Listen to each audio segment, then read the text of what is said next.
بسم الله الرحمن الرحيم. الحمد لله على إحسانه والشكر له على توفيقه وامتنانه. أشهد أن لا إله إلا الله وحده لا شريك له تعظيما لشأنه، وأشهد أن محمدا عبده ورسوله داعي إلى رضوانه. اللهم صل عليه وعلى آله وأصحابه وإخوانه. ربنا زدنا علما وارزقنا فهما برحمتك يا أرحم الراحمين. رب اشرح لي صدري ويسر لي أمري واحلل عقدة من لساني يفقه قولي وبعد. Pertama-tama mari kita sama-sama panjatkan rasa syukur kita kepada Allah Subhanahu wa taala. Allah memberikan kenikmatan, hidayah, taufik dan inayah kepada kita.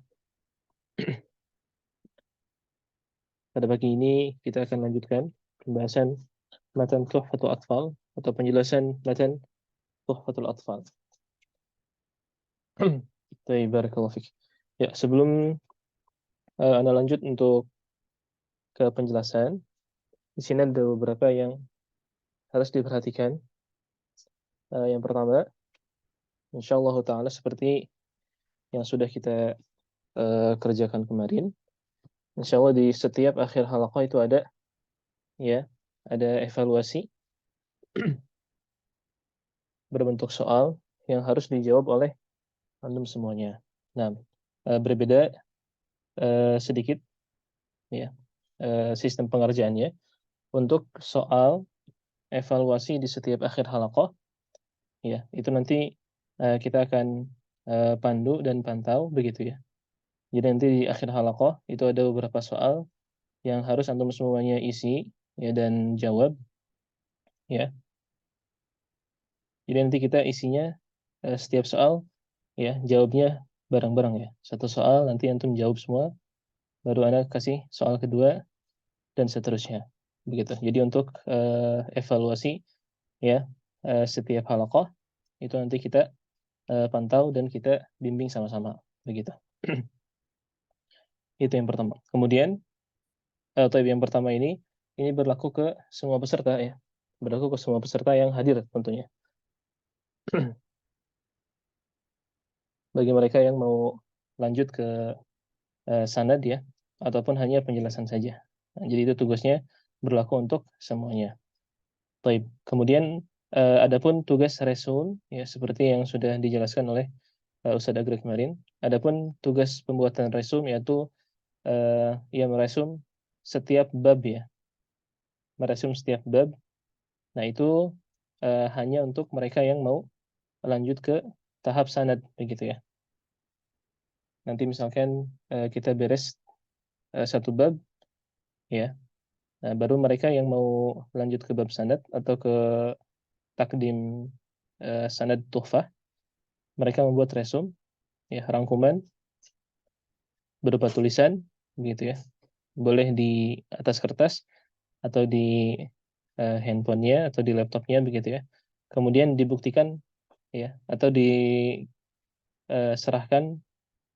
ya buktinya dengan mengisi data yang sudah dijelaskan di grup begitu ya ke admin. Nanti insya Allah oleh admin di data yang mengumpulkan resume di setiap babnya, itulah mereka-mereka yang berhak untuk nanti masuk ke sesi talaqi untuk sanad begitu ya. Baik, barakallahu fikum. Silakan dipersiapkan alat tulisnya. Kita akan lanjutkan pembahasan materinya.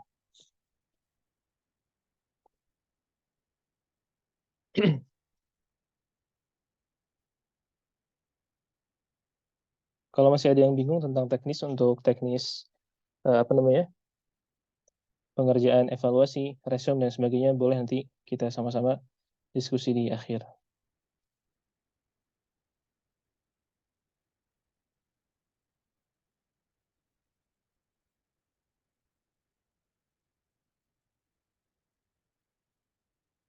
Baik. Kemarin kita sudah membahas tentang ya terakhir tadi malam pembahasan tentang ikhfa ya. Pembahasan tentang ikhfa. Baik. Sebelum kita masuk ke bab selanjutnya, di sini kita akan sedikit murajaah untuk tentang ya, pembahasan ikhfa. Baik. Adapun ikhfa, insya Allah semuanya sudah tahu untuk definisi dari segi ya bahasa atau istilahnya. Nah, adapun ikhfa sendiri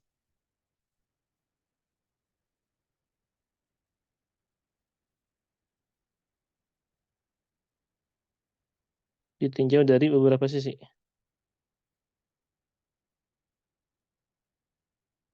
Nah,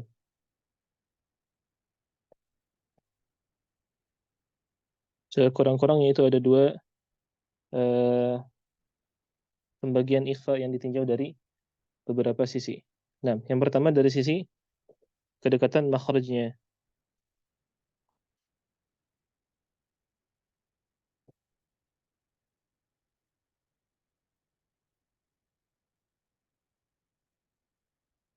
Yang kedua, dari sisi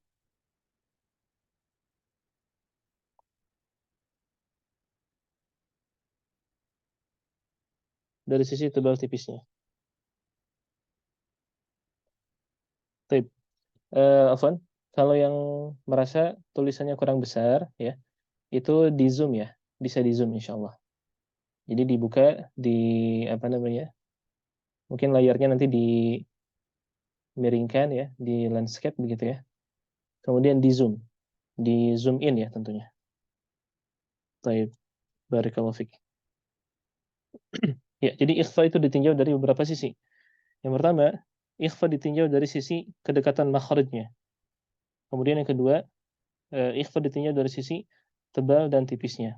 Nah, sebelum kita masuk ke pembahasan ini, yang kita harus ketahui sama-sama dan kita harus ikat sama-sama karena ini adalah pondasi dasar begitu ya. Nah, jika kita ingat ya atau kita sebutkan istilah ikhfa, maka yang harus ada pertama kali ya terbesit dari benak kita adalah ya ikhfa adalah terjadi ketika ya nun sukun atau tanwin bertemu dengan huruf ikhfa. Itu yang pertama. Kemudian yang kedua ya karena ikhfa itu terjadi karena bertemunya ya nun sukun atau tanwin, maka kita harus ingat-ingat lagi ya tanwin adalah nun tambahan. Tanwin adalah nun ziyadah atau nun tambahan. Oleh karenanya kita fokus ke makhraj nunnya. Makhraj nunnya. Taib makhraj nun adalah di ujung lidah. Makhraj nun adalah di ujung lidah yang ditempelkan ke langit-langit atas. Ya, langit-langit makhraj nun. Taib. Maka di sini kita insya Allah akan pahami ya.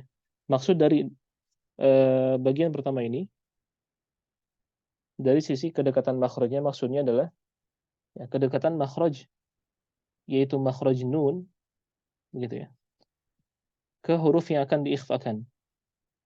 Ya, paham? Paham atau tidak? Dari sisi kedekatan makhraj maksudnya adalah dari makhraj nun yaitu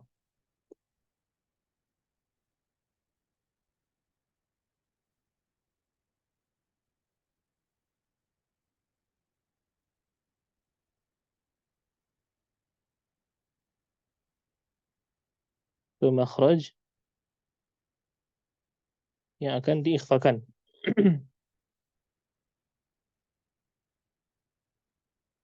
Nah, jadi patokannya itu di kedekatan antara nun dengan huruf yang akan diikhfakan. Taib. Maka di sini terbagi menjadi tiga. Terbagi menjadi berapa? Tiga. Nah, yang pertama adalah ikhfa aqrab.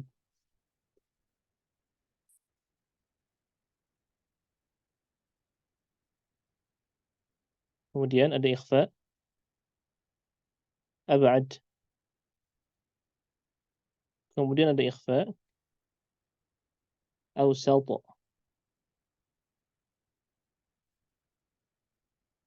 Taib.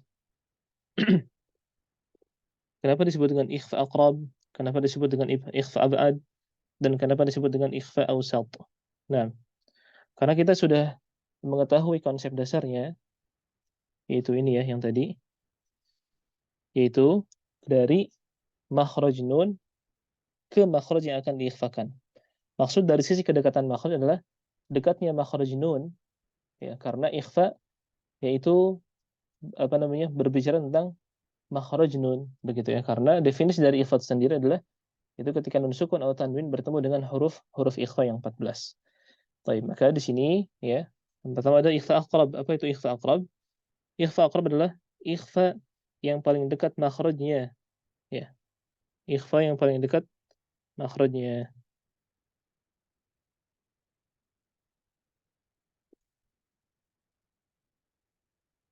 Itu apa? Ikhfa itu paling dekat makhrajnya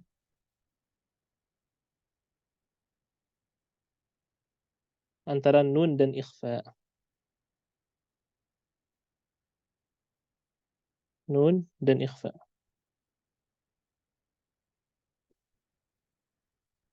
Baik, hurufnya apa saja? Hurufnya adalah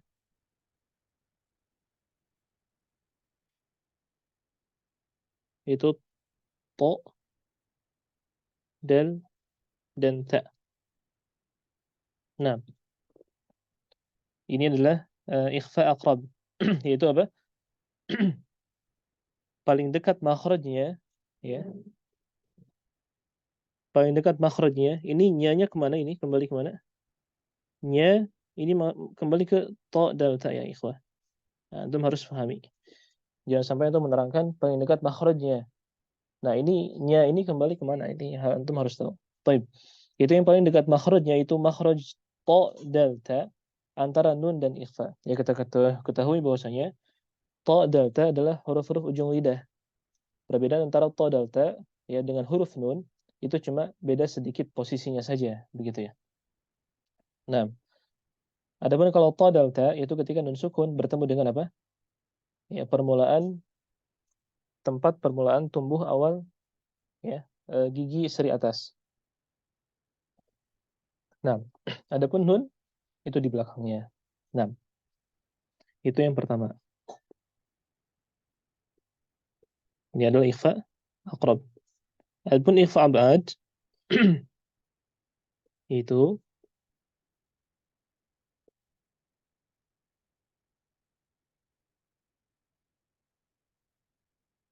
paling jauh ya hurufnya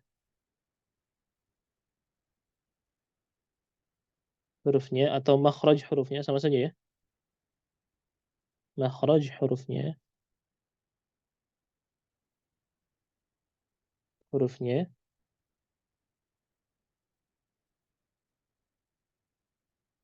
antara nun dan ikhfa. Nah, hurufnya apa saja? Hurufnya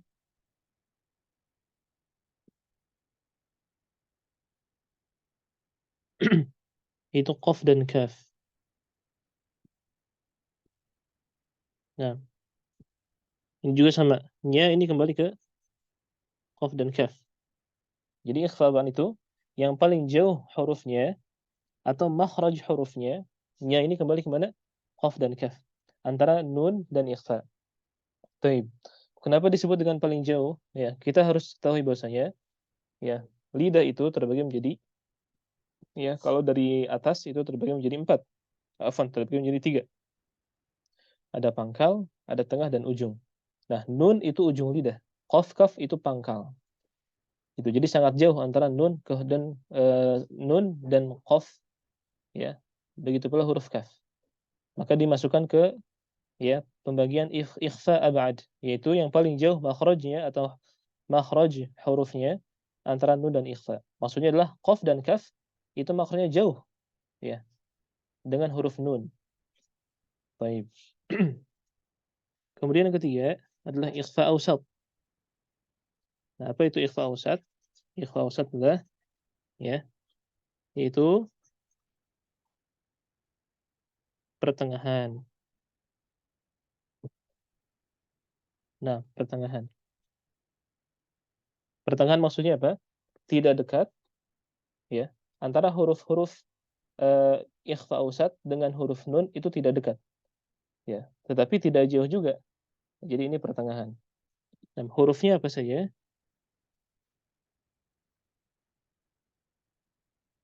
Hurufnya adalah sisanya begitu ya. Sisanya maksudnya selain qaf dan kaf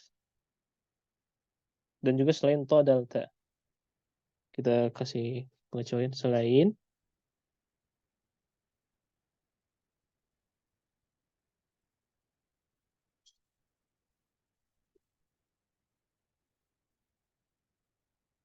baik, selain huruf ab'ad dan huruf aqrab. Nah, kita ketahui kemarin huruf-huruf ikhfa itu ada 14 ya. Ada berapa? Ada 14. Nah, selain qaf, kaf, ta, dalta, ta, delta, maka itu masuk ke ikhfa ausat. Ke ikhfa ausat. Nah, barakallahu fiik.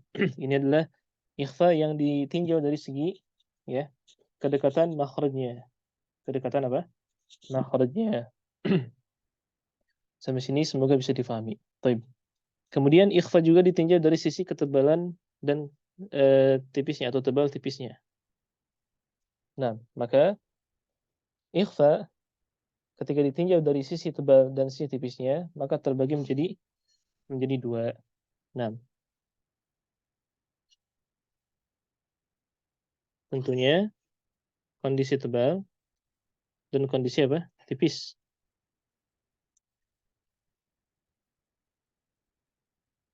Ya.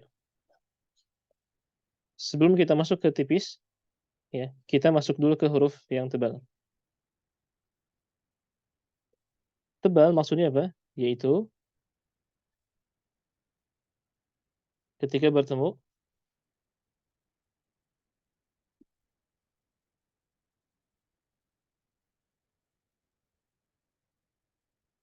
dengan huruf-huruf isti'la. Isti'la selain ya, selain huruf kha dan gha. Kha kita pakai tinta merah. Kha dan ghain. Nah, ini adalah tebal, yaitu apa? Ketika bertemu. Nah, maksudnya ketika bertemu ini antum jangan bingung ya. Bertemu siapa yang bertemu? Nah, ingat kita lagi bahas ikhfa. Maka ya, ketika bertemu maksudnya adalah ketika nun sukun atau tanwin bertemu dengan huruf-huruf isti'la ya. Yaitu istilah selain huruf kha dan ghain. Nah, huruf-huruf isti'la ini mungkin ada yang belum tahu atau sambil murajaah. Huruf-huruf isti'la semuanya adalah atau huruf-hurufnya adalah ya kha, shad, dad, ghain, ta, qaf dan dha. Nah, ini pengecualian. Maksudnya pengecualian apa? Tidak masuk ke ya penyebab ikhfa dibaca tebal. Kenapa? Karena huruf kha dan ghain itu sudah dimiliki ya eh, oleh siapa? Oleh idhar halqi. Oke, sebentar anak izin minum.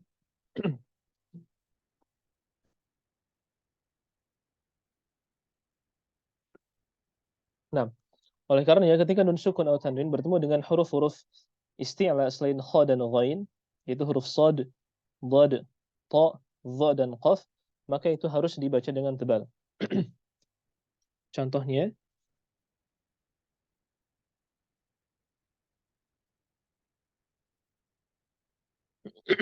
contohnya misalkan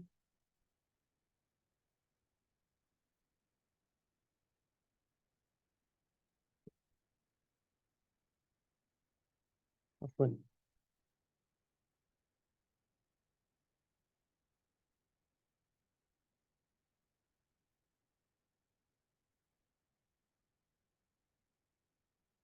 Tapi di sini ada nun sukun ya.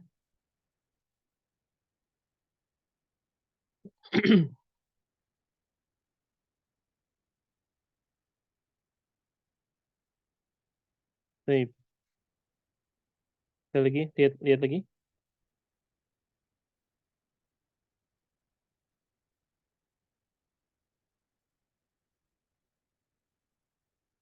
Nah, di sini ada nun sukun ketemu huruf dha. Maka di sini tidak boleh diucapkan mazulim. Ma, tapi dia harus dinaikkan, ya. Rahangnya harus tebal. Mau, zulim, zulim, bukan mazulim. Jadi harus langsung apa namanya, tebalkan rahangnya sehingga suara ikhfanya itu tebal. Tetapi di sini catatan ya, tidak boleh ketika menebalkan ya suara ikhfa, tetapi di situ ada terdengar ada huruf mad. Ya, contohnya mau, ya ada mau gitu. Ada jeda antara apa namanya, ikhfa dengan huruf dha. Seharusnya langsung diikhfakan. Mau, bukan mau, ya. Ini juga berlaku ke semua huruf-huruf. Nah, misalkan ya ketemu huruf so ya. Mil soru, mil mil soru. Tidak boleh mil mil, ya, paham ya? Baik, barakallahu fiik. Ya, jadi intinya ya, ketika bertemu huruf sad, dhad, ta dan dha berikut qaf, maka rahangnya harus ditebalkan. Nah, kemudian pertanyaannya, kondisi lidahnya seperti apa ya? Kondisi lidahnya ya itu mengikuti ketebalan ya. Mengikuti rahang yang tebal. Jadi kita tidak usah memikirkan kondisi lidah begitu ya. Karena dengan kita menebalkan rahang itu lidah itu sudah ikut natural begitu ya. Sudah ikut natural dan tidak boleh ditempelkan ya ujung lidah ke makhraj nun. Contohnya mil soru tidak boleh min, nah, itu salah. Tapi mil mil lidahnya dia tidak boleh ada yang naik ke langit-langit. Nah, kecuali huruf qaf. Kecuali huruf qaf. Adapun huruf qaf yang naik ke langit-langit itu juga bukan ujung lidah, tetapi pangkal lidah langsung tempelkan ke huruf qaf.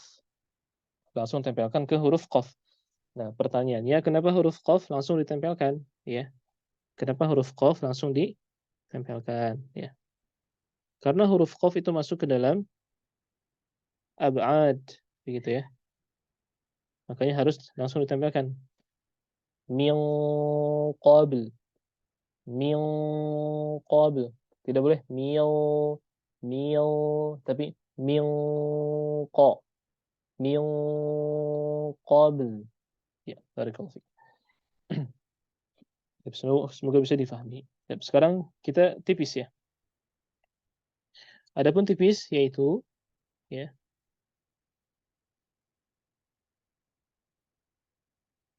yaitu ketika bertemu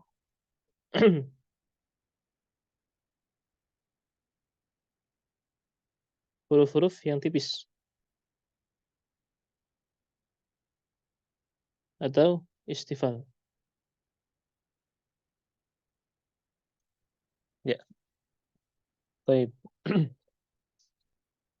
Yaitu maksudnya apa? Semua huruf ikhfa selain huruf-huruf ikhfa yang tebal. Nah, maka itu dibaca tipis. Contohnya adalah contoh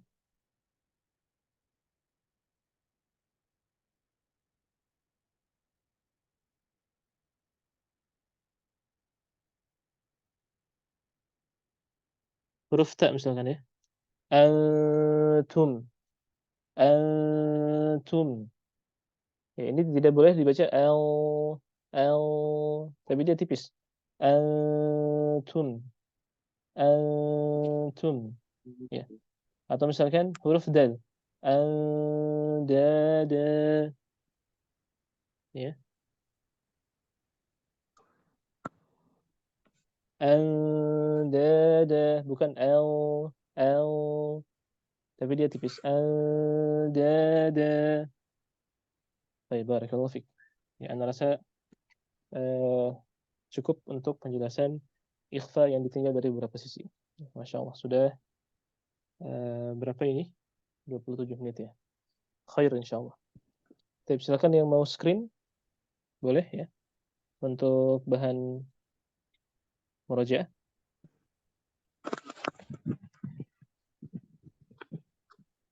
Sudah bisa lanjut, ikhwah? Masih segar semua ya? Insyaallah.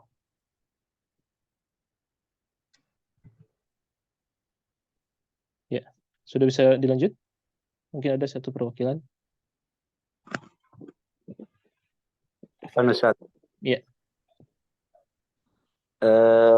Tadi mungkin perlu ini Ustaz, contoh mungkin yang tadi akrob, ab'ad dan ausat itu contoh ininya apa?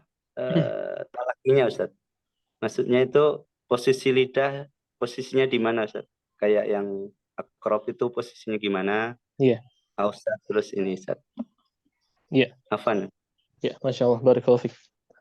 Baik, adapun pengucapan ya, bagaimana pengucapan ikhfa aqrab, ikhfa ab'ad dan ikhfa awsat ya. Maka karena ya ini adalah ikhfa yang ditinjau dari sisi kedekatan makhraj ya. Ditinjau dari sisi apa? Kedekatan makhraj, maka ini tidak ada sangkut pautnya dengan cara baca. Ya, Pak, begitu ya. Jadi ini tidak ada sangkut pautnya dengan apa? Dengan cara baca. Jadi semuanya natural. Begitu. Nah, jadi ikhfa aqrab ya, karena kan ikhfa aqrab itu ta dal ta. Nah, bukan berarti ya ketika kita ta dal ta itu posisi lidahnya atau suaranya itu ada yang berbeda. Itu enggak juga, begitu ya. Atau ketika ikhfa ab'ad ya, qaf dan kaf misalkan ya. Itu tidak ada yang berbeda dari segi apa? Pengucapannya. Karena pembagian ikhfa aqrab, ab'ad dan awsat ini hanya pembagian saja Pak ya. Pembagian berdasarkan ya kedekatan antara nun sukun dengan huruf-huruf yang akan diikhfakan begitu. Nah, adapun pembagian ikhfa ya yang menyebabkan bunyi yang berbeda-beda ya, ada yang tebal, ada yang tipis, ada yang ditempelkan ke makhrajnya dan sebagainya, itu ada di sisi ikhfa yang ditinjau dari ya tebal tipisnya begitu. Jadi kalau ikhfa ab'ad, aqrab dan awsat ini tidak ada sangkut pautnya dengan suara begitu Pak ya. Kurang lebih seperti itu. Nah, barakallahu fiik. Afan Ustaz, untuk ikhfa ausat itu ada berapa totalnya Ustaz ya? Baik. Huruf ikhfa itu ada berapa Pak? Setahu anak 15 Ustaz. Baik, ya. Nah, dikurangi qaf kaf. Nah, dikurangi juga ta dal ta. Nah, jadi selainnya ya. 6. Selainnya itu adalah ausat, berarti ada 10 ya. Tadi mungkin anak keliru, ada 14 ya.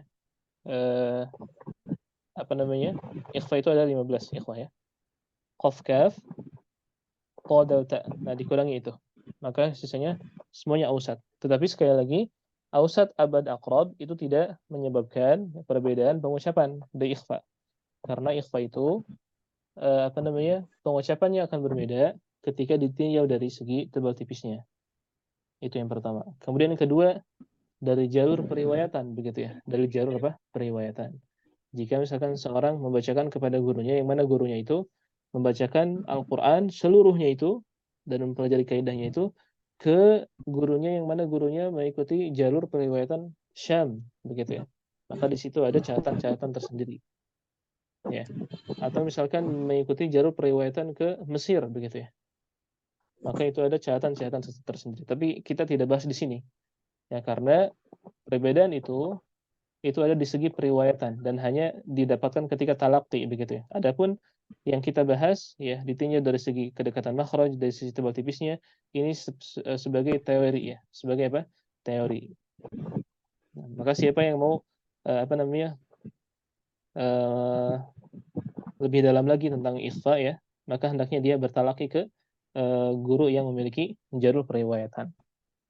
Nah, baik, barakallahu fiik. Baik, Anda rasa cukup? Sudah bisa dilanjut, ikhwah? Nanti kalau misalkan mau apa Lanjut. diskusi lagi, boleh Pak ya? boleh di grup atau enggak di Japri boleh. Nah, bisa dilanjut Ikhwan?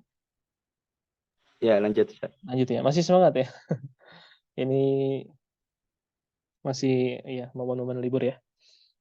Baik, Ana izin lanjut. Jadi dihapus ya, Ana izin hapus. Baik, barakallahu fiik. Baik, Ikhwah, kita lanjut.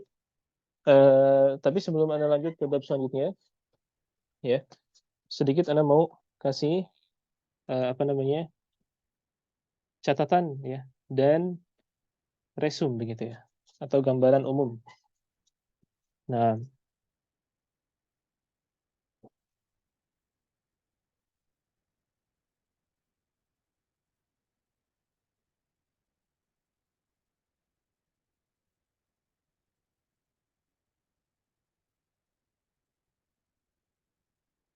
hukum non sukun dan tanwin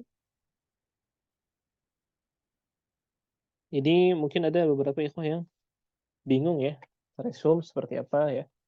Nah, ini resum boleh antum se apa namanya semenarik mungkin dibuat ya. Karena untuk juga meroja antum semua ya.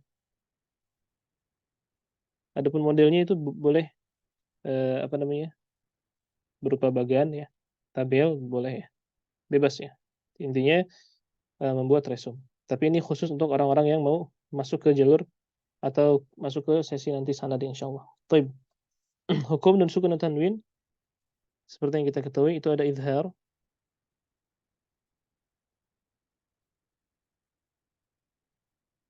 kemudian ada apa? Ada ikhfa,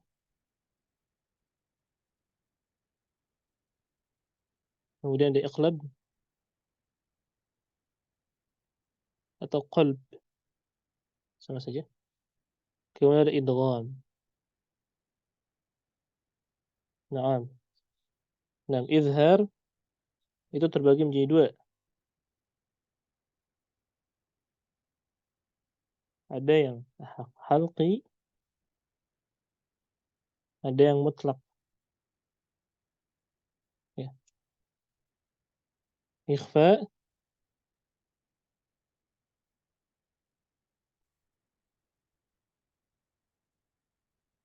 ikhfa juga terbagi menjadi dua. Dari sisi makhraj, kedekatan makhraj,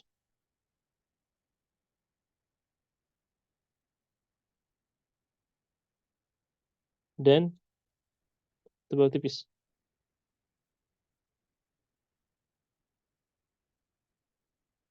Kedekatan makhraj ada tiga, begitu ya.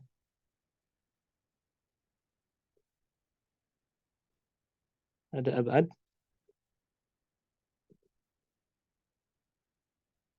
aqrab, awsat. Tebal tipis ini langsung dijelaskan boleh. Iqlab, ya, itu hurufnya cuma satu, yaitu huruf ba, ya. Nah, idgham itu terbagi menjadi berapa? Ada yang tahu? Idgham? Dua. Dua Ustaz. Dua. Dua. Baik, barakallahu fiik.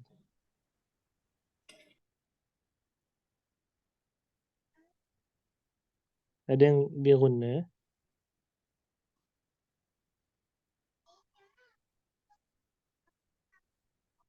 ada yang bila gunnah.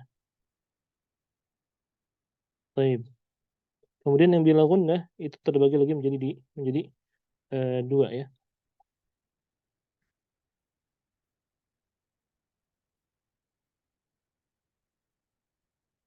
Ada yang kamil, ada yang naqis.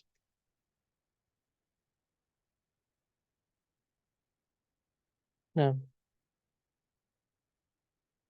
nah ini apa namanya? Anak kasih kemudahan untuk semuanya ya untuk bikin resum. Nah, kayak gini ya. Resum setiap bab. Boleh seperti ini ya pakai apa namanya? eh, pohon pohon tabel ya, gitu ya. Atau misalkan mau pakai bagan ya, boleh ya. Ini silakan dijelaskan halqi itu apa, hurufnya apa saja, contohnya apa, mutlak juga sama ya. Kemudian ikhfa dan sebagainya, iqlab, idgham. Ini adalah kesimpulan dari hukum nun sukun dan tanwin. Nah, ini contohnya agar tidak bingung. Baik, barakallahu fiik. Nah, ana izin hapus.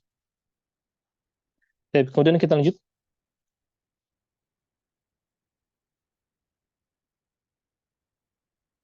Baik. Bab selanjutnya yaitu hukum nun dan mim bertasydid. Qala an-nazim rahimahullahu taala wa ghunna miman thumma nunan shuddida wa sammi kullan harfa ghunnatin bada. Dilihat ya matanya disamakan, cocokkan. Wa ghunna miman thumma nunan shuddida wa sammi kullan harfa ghunnatin bada. Nah, berkata nazim wa ghunna miman thumma nunan shuddida. Ya, dan gunnahkanlah mim ya. Wa ghunna miman dan gunnahkanlah mim. Thumma nunan kemudian nun syuddida yang mana keduanya itu bertasydid. Di sini syuddida ada aliful itsnain, syuddida da maksudnya adalah ketika nun dan mim bertasydid. Jadi bukan hanya nun bertasydid saja, tetapi itu yaitu mim bertasydid. Ana ulangi wa ghunna dan gunnahkanlah miman huruf mim, thumma nunan kemudian nun syuddida yang bertasydid. Wa sammi kullan harfa dan namai ya semuanya ya ghunnatin bada ya dengan gunnah afan dengan huruf gunnah yang tampak. Wa sammi kullan harfa ghunnatin bada dan namai semuanya maksudnya adalah ketika mim dan nun ya tentunya ghunnatin bada ya namakanlah atau namai semuanya dengan huruf gunnah yang bada ya bada adalah tampak atau jelas. Nah, baik. Di sini harus kita ketahui bahwasanya huruf-huruf bertasydid ya huruf-huruf yang bertasydid kalau Anda bilang huruf yang bertasydid maksudnya adalah huruf hijaiyah secara keseluruhan ya huruf hijaiyah secara keseluruhan. Baik. Yaitu huruf-huruf hijaiyah yang bertasydid itu adalah suatu pengibaratan ya pengibaratan atau berarti ya huruf yang bertasydid adalah mencangkup darinya atau tercangkup dari huruf yang bertasydid itu dua huruf yang sama dua huruf yang sama. Nah, maksudnya dua huruf yang sama seperti apa? Ya, dua huruf yang sama, huruf yang pertama adalah sukun dan huruf yang kedua ya adalah harakat. Ya. Maka kedua huruf yang sama tadi ditulis dengan satu huruf ya dan diucapkan dengan dua huruf. Ya. Paham sampai sini? Jadi semua huruf yang bertasydid, misalkan huruf hijaiyah yang bertasydid, kita katakan pada pada apa namanya dasarnya adalah semua huruf hijaiyah yang bertasydid. Semua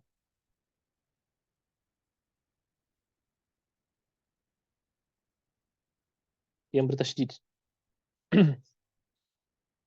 Pada dasarnya semua huruf hijaiyah yang bertasydid itu berarti ya mengandung dua huruf berarti sama dengan mengandung dua huruf. Contohnya mim bertasydid atau ya huruf zal bertasydid ya. Maka huruf yang bertasydid itu sama dengan dua huruf. Ada dua huruf. Yang pertama ya, yang pertama adalah zal. Huruf pertama adalah zal sukun. Huruf kedua adalah zal yang berharokat. Ya, berharokat.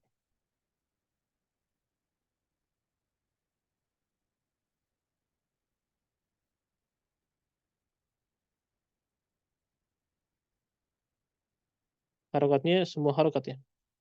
Tapi mim juga sama. Mim bertasydid mim sukun, mim yang berharokat, di atasnya harokat. Yaitu fathah, kasrah, atau dhammah. Nah, ini konsep dasar. Ya. Oleh karenanya, kedua huruf ini, ya, ya, ditulis dengan satu huruf, berarti balik ke sini ya. Kedua huruf ini ditulis dengan satu huruf, ya, tetapi diucapkannya dengan dua huruf. Maksudnya ketukannya dua huruf, ya. Ketika kita mendapatkan huruf zal tasydid, maka ketukannya harus dua huruf. Az-za, az-za, ya. Misalkan wadzakirin, wadzakirin, wadzakirin Allah SWT berfirman, wadzakirin Allah katsira wadzakirat. Ya. Baik, ana tulisnya biar pada paham ya. Tapi contohnya adalah wadzakirin.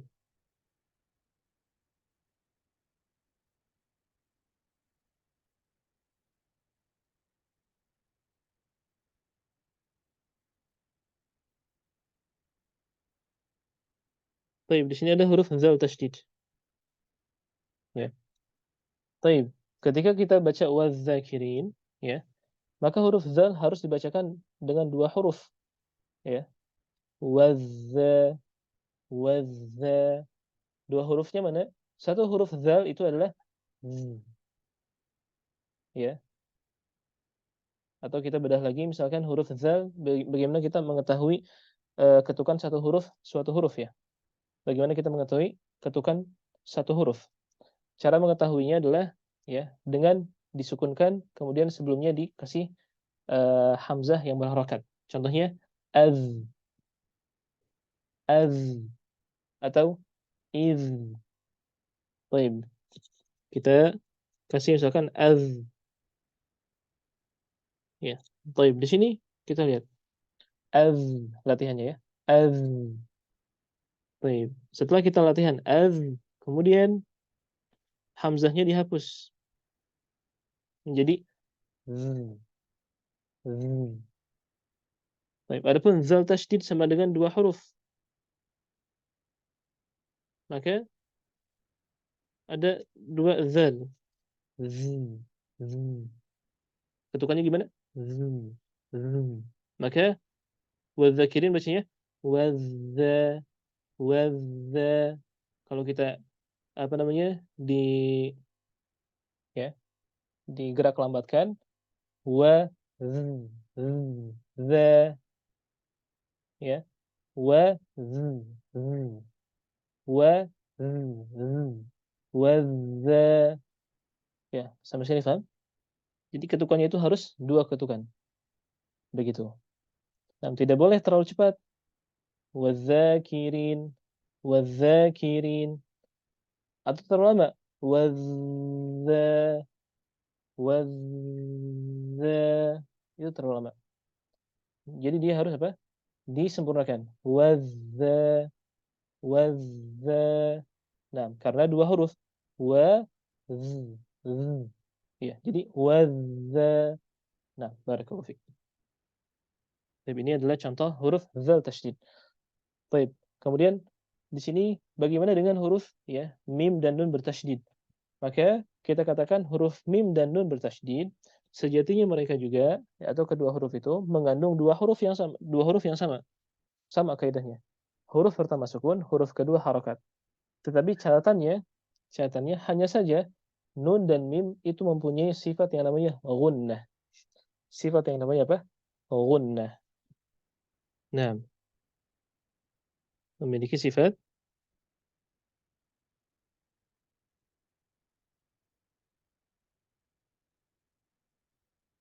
gunnah atau dengung. Ya. Kita bedah misalkan ya. Amma ya, tekan amma.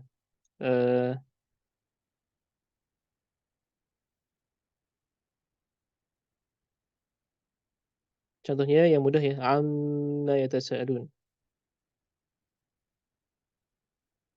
Baik, amma. Baik, yang pertama mim itu punya dua huruf. Mim pertama sukun, mim kedua harakat. Tapi bagaimana kita mengetahui kadar mim satu huruf? Sama caranya, hamzah, mim disukunkan. Kemudian mim ya dihilangkan hamzahnya. Baik, mim satu huruf. Am, am, nah, dan harus disempurnakan gunnahnya. Tidak boleh am, am. Tidak boleh seperti huruf zal. Kalau zal kita tadi gimana? Huruf zal satu huruf satu ketukan. Az, az, bukan az. Nah, itu kalau huruf zal pada huruf zal itu tasydid. Adapun pada huruf mim itu dia harus disempurnakan gunnahnya satu ketukan. Am, taib. Satu ketukan mim berarti gimana? Hmm, taib. Ketika mim tasydid maka berarti ada dua huruf mim. Maka hmm, dua ketukan. Disatukan. Amma, amma. Ya. Paham sampai sini? Nah, maka ketika nun dan mim bertasydid, maka kadar gunnahnya itu menjadi sempurna, menjadi lebih dan sangat sempurna. Kenapa? Karena huruf mim dan nun itu memiliki sifat yang namanya gunnah atau dengung. Dan dengung ini hanya dimiliki oleh mim dan nun. Taib. Jadi salah ya orang kalau misalkan baca amma yatasaalun amma ya akhi, itu belum. Ya kita katakan itu masih satu ketukan mim. Ya. Jadi jangan jangan apa namanya menyamakan antara kadar tasydid mim dan nun dengan kadar tasydid huruf-huruf selain mim dan nun. Pertanyaannya kenapa? Pertanyaannya karena mim dan nun memiliki sifat gunnah. Ya. Baik, barakallahu fik.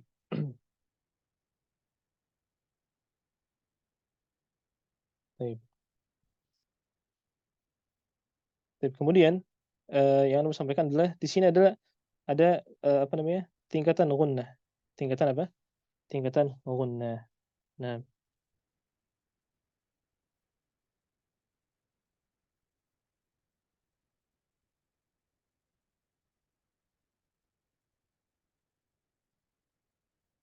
atau kadar dengung ya.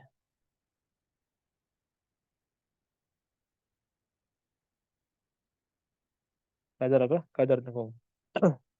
Baik, yang pertama adalah huruf itu mengandung dengung yang sempurna. Yang pertama ketika apa? Ketika dia bertasydid.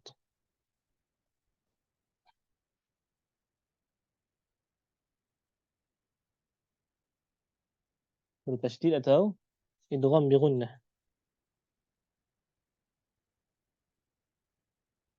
Idgham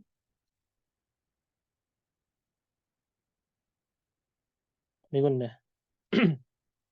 Baik, semua Anda lanjut ya. Sekali lagi, kalau misalkan Anda ya sebutkan gunnah, tingkatan gunnah atau kadar dengung, maka yang harus yang muncul pertama kali di pikiran antum semuanya adalah ini kita berbicara tentang huruf nun dan mim secara keseluruhan. Secara apa? Keseluruhan. Baik. Maka tingkatan gunnah atau kadar dengung yang pertama adalah bertasydid. Maksudnya siapa yang bertasydid? Yaitu nun dan mim. Nun dan mim. Nah, contohnya adalah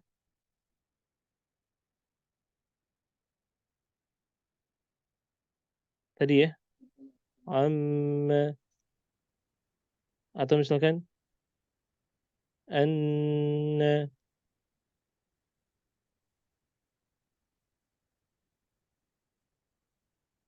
Baik, adapun idgham bi gunnah contohnya apa? Ya, ketika nun sukun atau nun sukun bertemu dengan ya nun mim waw. Contohnya, siapa yang mau kasih contoh idgham bi gunnah? Silakan, satu orang. Faman ya'mal. Faman ya'mal. Barakallahu fiik. Nah.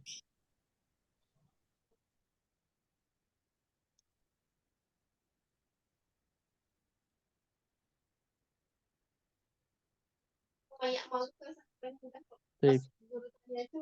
Yang kedua, Ketika ikhfa atau qalb?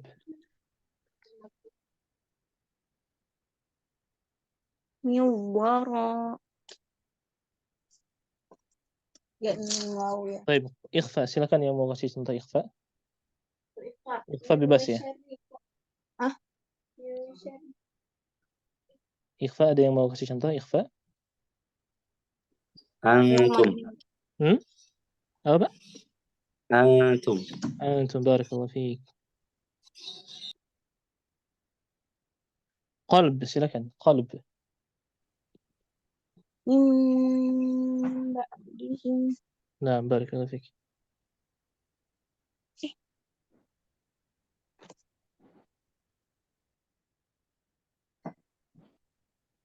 Baik, yang ketiga. Nanti Anda jelaskan ya.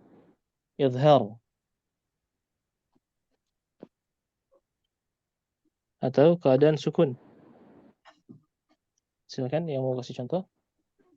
Min ahlil kitab. Barakallahu fiik.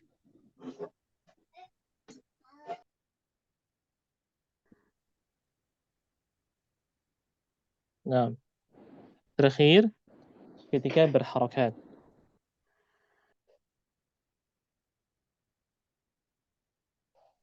Harakatnya bebas. Silakan yang kasih contoh. Nun, mim berharakat.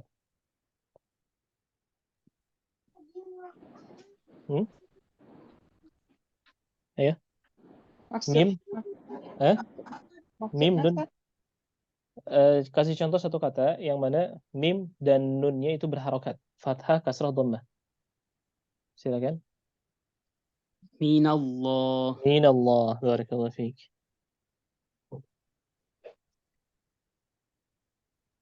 Baik, Anda minta semuanya fokus ya.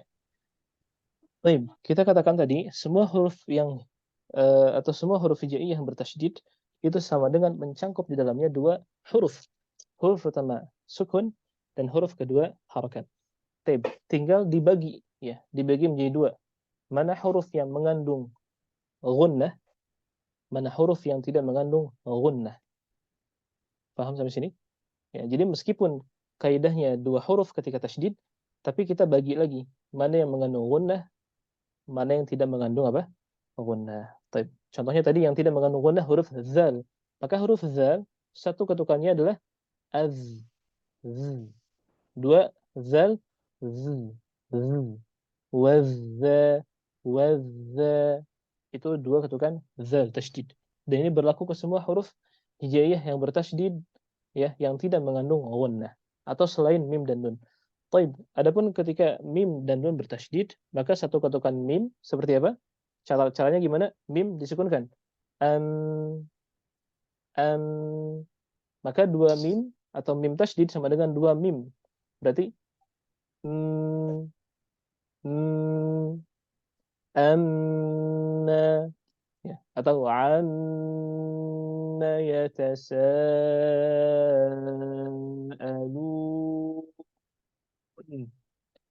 Ya, dan seterusnya. Baik, kita langsung masuk ke tingkatan gunnah atau kadar dengung nun atau mim nun dan mim. Tapi yang pertama yang harus diketahui juga ini kita lihat ada 4 nomor ya. 1, 2, 3 dan 4. Kaidahnya seperti ini. Semakin hurufnya atau semakin angkanya bertambah ya. Semakin angkanya bertambah berarti bertambah maksudnya 2, 3, 4 itu angkanya bertambah atau nominal angkanya bertambah, maka semakin berkurang ya kadar gunnahnya. Ya, Anda ulangi, semakin ya nominal atau angkanya, angka dalam urutan ini ya, semakin angkanya bertambah, semakin kadar gunnahnya berkurang. Ya, paham? Ini kaidahnya dipegang ya. Silakan ada yang mau ulangi kaidahnya tadi. Semakin Ya. angka bertambah, semakin berkurang gunnahnya. Baik, barakallahu fiik. Kita langsung bedah dari kaidah itu. Baik, yang pertama kadar ya. Langsung nanya ini. Berarti untuk urutan ini kita tidak boleh tukar-tukar ya Ustadz? Oh iya, Misalnya. betul. Nggak boleh tukar-tukar. Misalkan ini tadi kan kaidahnya apa? Semakin angkanya bertambah, semakin kadar gunnahnya berkurang. Nah, nggak boleh ketika misalkan ini kan idhar ya, atau misalkan ikhfa. Ikhfa itu berarti bertambah angkanya. Nah, berarti jangan sampai kadar gunanya itu disamakan dengan urutan pertama, begitu. Jadi harus dikurangi, begitu, dan seterusnya. Atau dibalik ya, atau dibalik. Jadi tasydidnya itu berkurang ya. Taib, kita bedah. Taib, yang pertama, Anda ulangi lagi, semakin angkanya bertambah, semakin kadar gunanya berkurang. Berkurang. Nah, yang pertama bertasydid. Contohnya adalah, maksud bertasydid adalah ketika mim dan nun bertasydid. Contohnya, amma annallah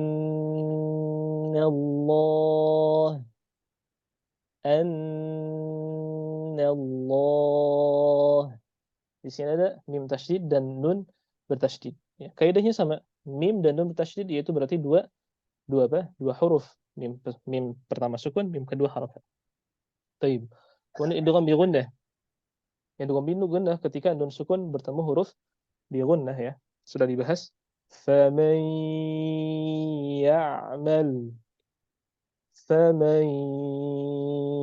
ya'mal ketukannya disamakan dengan tasydid. Ketukannya disamakan dengan apa? Dengan tasydid. Nah, kemudian harus ada dengung ya. Kalau ketika nun sukun ketemu huruf ya, itu sangat mudah insyaallah mendapatkan gunnahnya. Yang sering Anda dengar ketika nun sukun atau tanwin bertemu dengan huruf waw. Misalkan apa? Minwal. Nun sukun ketemu huruf waw. Banyak dari orang ya, atau yang pernah Anda dengar bacaannya, itu getarannya di dua bibir. Miwal. Miwal. Harusnya gunnah makhrajnya di mana? Wa gunnatun makhrajuhal khayshum. Gunnah itu makhrajnya di khayshum, di ya rongga tenggorok, rongga apa? Hidung. Maka harus dinaikkan ke hidung. Miwal. Kadarnya sama. Baik, selanjutnya ikhfa dan qalb atau iqlab. Ikhfa contohnya tadi antum. Antum. Qalb min ba'dihim. Min ba'dihim. Ya, ada gunnahnya yang masuk ke rongga hidung. Kemudian izhar atau sukun, yaitu ketika nun atau mim sukun. Min ahlil kitab. Kita fokus di nun sukun ketemu hamzah, izhar. Taib. Rasakan ketika nun sukun itu harus ada yang masuk ke hidung, gunnahnya, satu ketukan. Min ya. Min min ahlil kitab. Jangan sampai mati. Min ahli itu salah. Tapi dia masukkan ke hidung satu ketukan. Min min ahlil kitab. Dan ini juga berlaku di huruf mim yang sukun.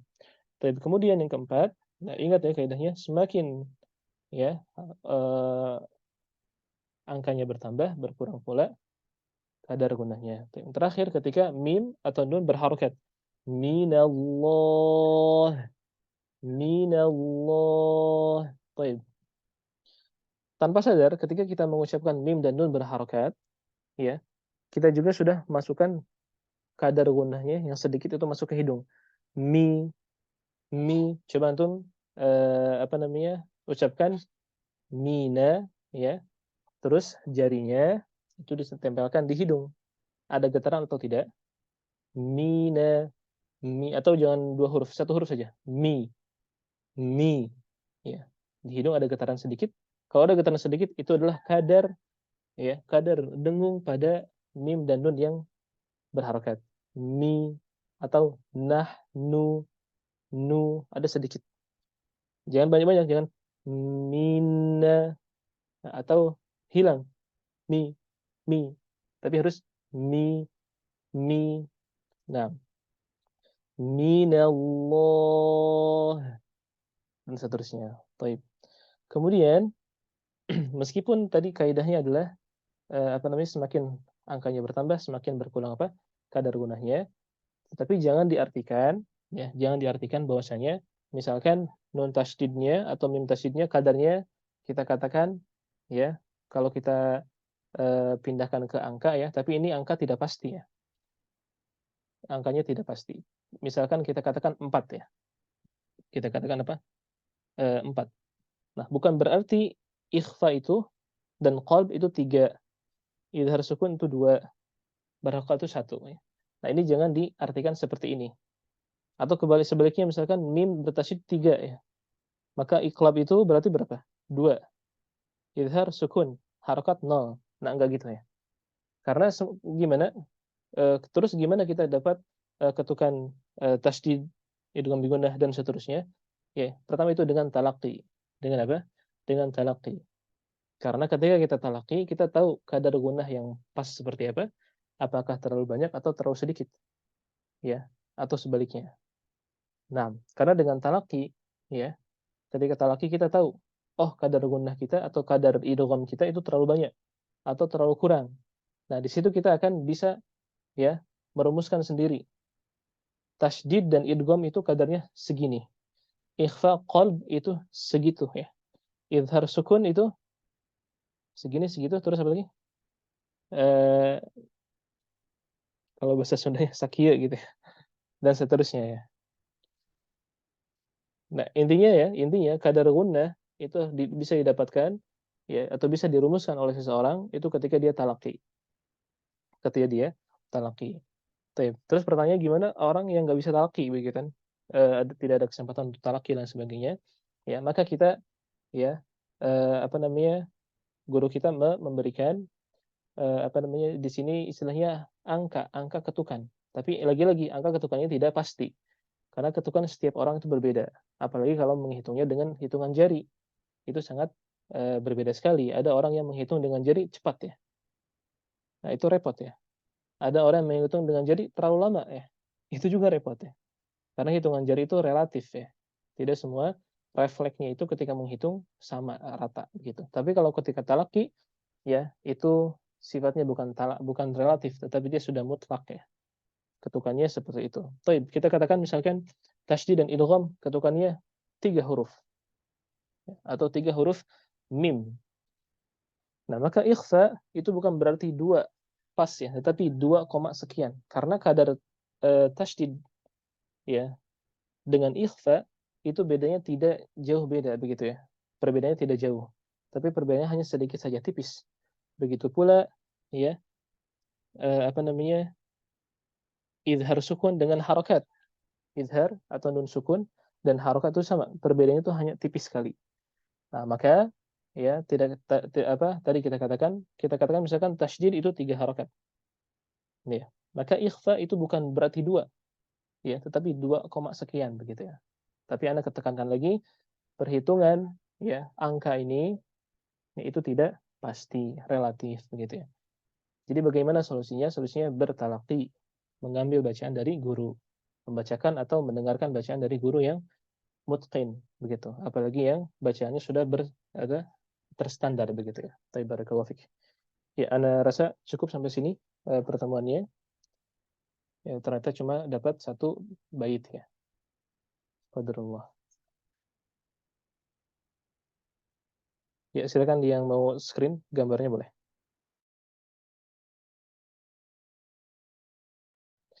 Ya, sambil menunggu ya, silakan mengisi absen.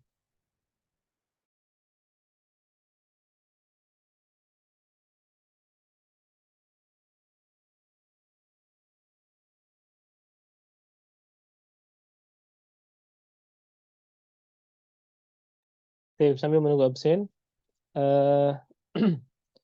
ini ada soal latihan begitu ya.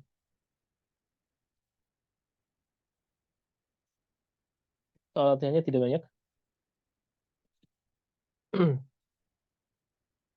Untuk latihannya mungkin Anda kasih 5 menit ya ikhwah ya.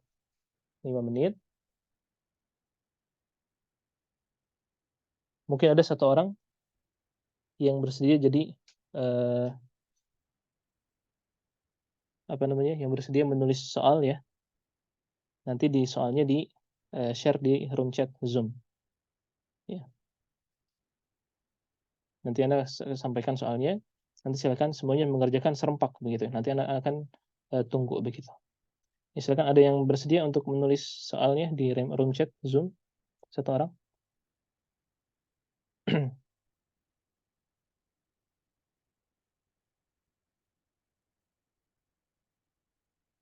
Ada yang bersedia?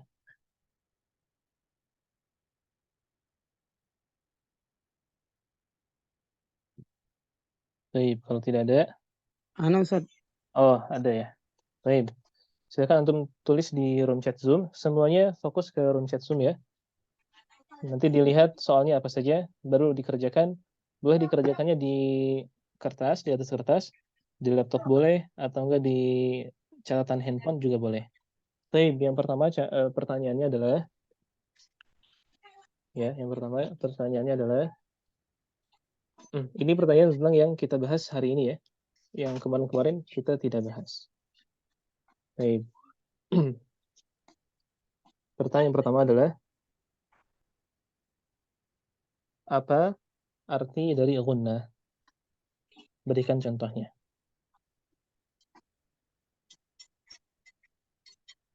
Apa arti dari gunnah? Berikan contohnya. Kemudian, di mana izin hapus dulu.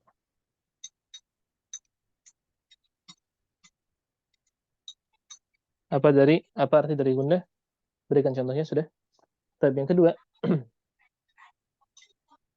ya.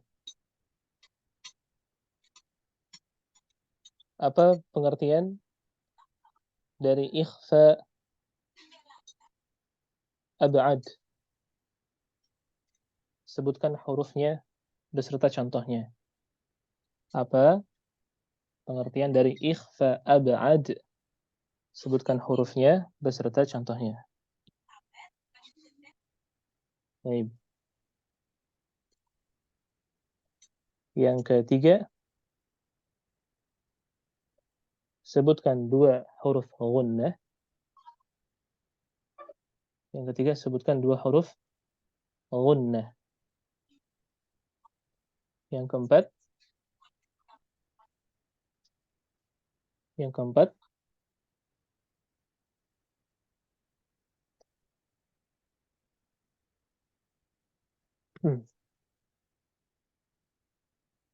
Yang ketiga sudah ya? Sudah, Ustaz. Baik. Yang keempat, sebutkan tingkatan gunnah. Sebutkan tingkatan gunnah.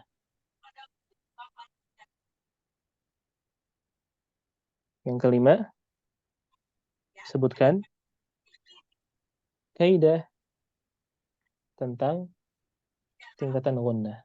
Atau sebutkan kaidah yang berkaitan dengan tingkatan gunnah. Ada 5 ya. Silakan antum share di room chat. Semuanya silakan untuk mengisi atau menjawab pertanyaannya. Boleh lihat catatan ya. Boleh lihat catatan. Nanti kita mau lihat antusias dan keseriusan antum semuanya. Nah, nanti yang sudah mengerjakan langsung di chat ya. Sudah begitu ya.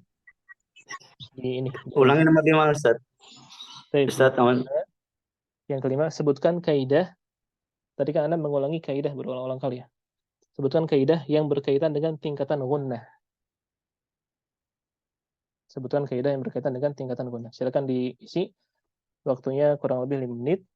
Kalau yang sudah, silakan chat di room chatnya sudah begitu ya. Nanti yang tidak keberatan ya, silakan hasil jawabannya itu difoto begitu ya, dan di-share di sosial media kalau ada ya. Kalau tidak ada nggak apa-apa. Intinya semuanya kerjakan. Barakallahu fiik. Silakan dikerjakan. Yang mau minum dulu boleh ya, yang mau ke toilet sebentar boleh, dan kerjakan. Nanti kita live Zoom-nya sama-sama. Barakallahu fiik. Semoga Allah memudahkan.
Menunggu nanti bulan depan.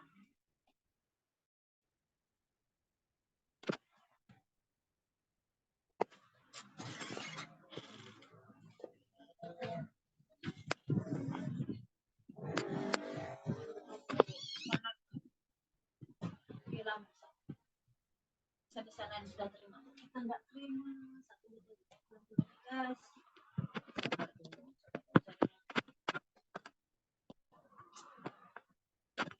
Bangun masjid.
Baik. Silakan yang sudah. Ini baru satu orang yang sudah. Yang hadir berapa orang ini?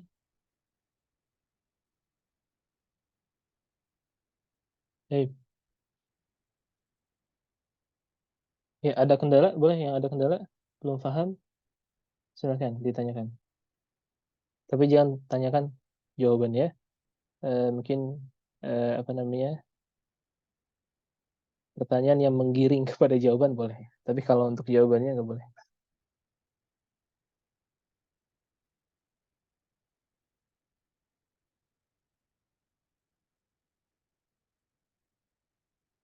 Taib. Ini Masya Allah Pak Fahmi Maulana, apa namanya, jawabannya boleh diambil lagi Pak di ini dari room chat Zoom-nya. Jangan diupload di room chat Zoom. Ya, iya barakallahu fiik. Nanti silakan kopas ke catatan mungkin ya. Dikopas ke catatan handphone atau laptop. Barakallahu fiik. Ya. Ya, yang sudah ya boleh difotokan gitu ya. Kemudian di-share di sosial media kalau ada begitu ya. Boleh juga untuk tag apa namanya? Instagram kita ya, His Academy, nanti insya Allah kita repost ulang agar semakin banyak kita menebar pahala dan menebar manfaat dan mendapatkan pahala. Barakallahu fiik. Ya.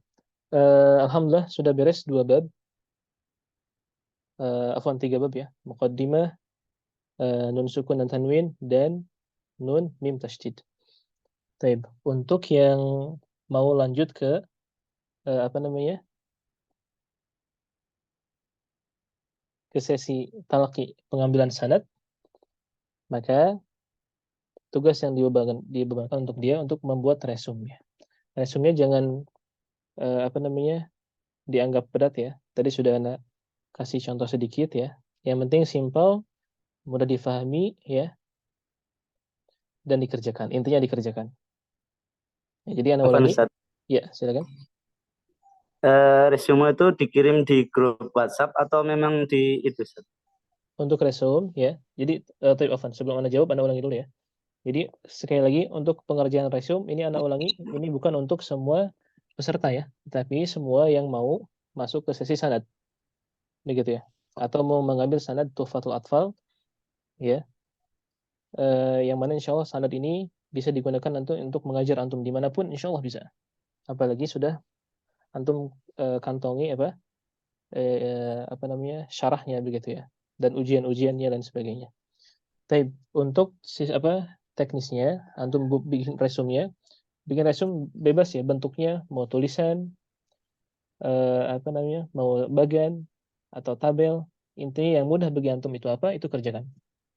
Kemudian yang mudah bagi antum mau ditulis di atas kertas, di laptop, atau di device apapun itu boleh. Kemudian dikirimkan nanti ke nomor admin. Dikirimkan. Kemudian nanti antum ditulis namanya apa. Terus resume-nya itu untuk resume apa saja. Begitu ya. Semoga difahami ya. Sudah terjawab ininya pertanyaannya? Ustaz, untuk resume-nya itu tiap misalnya pertemuan pertama resume ini gitu, apa memang di global Ustaz? Baik. Untuk resume itu bukan setiap pertemuan, tapi resume itu setiap habis bab ya. Begitu. Jadi misalkan kan kita sudah ada 3 bab ya. Muqaddimah. Kalau muqaddimah mungkin tidak ada resume-nya, jadi mungkin 2 bab. Jadi 2 bab ya. Itu nun sukun dan tanwin, kemudian nun mim bertasydid. Jadi resume itu pembuatan resume setiap habis bab begitu ya. Jadi bukan setiap habis halaqah. Kalau setiap habis halaqah itu sifatnya umum ya, sifatnya umum dan cuma mungkin 4 atau 5 soal seperti ini ya. Adapun kalau resume itu bentuknya ya rangkuman dari bab tersebut, tapi ini khusus orang-orang yang mau maju ke sanad nanti di akhir pertemuan. Bisa difahami? Untuk adminnya yang mana Ustaz? Yang nomor admin Hirs Academy Iya. ada di situ. Di Ikhwan ada Oh. admin Hirs Academy, itu adminnya, admin kita. Oh, jadi Japri ya Ustaz ya? Nah, iya di Japri ya, di Japri betul. Jadi jangan share di grup, nanti kalau share di grup nanti pada kopas ya. Iya. Japri disertakan apa? Namanya ya. Kemudian resume-nya untuk apa aja begitu ya. Misalkan resume-nya nun sukun dulu dan tanwin. Kirim baru tulis resume untuk ini. Atau mau keduanya langsung ya. Nun sukun tanwin plus nun mim tasydid, berarti kan 2 halaman ya. Langsung kirimkan sertakan resume-nya itu untuk apa aja. Yang ikhwan ya akhwat juga sama ke 1 nomor yaitu admin, nanti silakan di Japri. Barakallahu fiik. Terakhir ada 1 pertanyaan lagi.